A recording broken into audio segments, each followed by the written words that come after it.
Nako, kaya pala tayo Miss Running gusto siya. This is what you're thinking eh, okay? This is ano? Okay.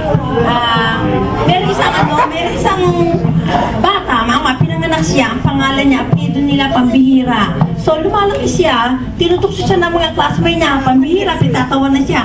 Pambihira, sabi niya. Hanggang sa siya ikinasal, Pambihira, nahiya sa apelido niya. Sabi niya, pag ako'y namatay, sabi niya noon, ayoko nalagay niya ang pangalan ko. Ayoko nalagay, masanggar ba talagay? Ganon sabi niya, Bilen. So, namatay siya. So, nakalagay sa kanya nung nicho.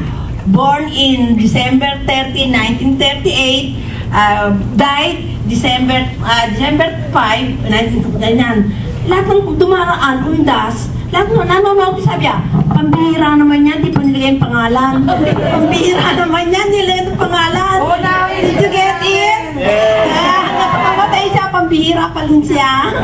Okay, ang nanonood, www.didyogetit.com.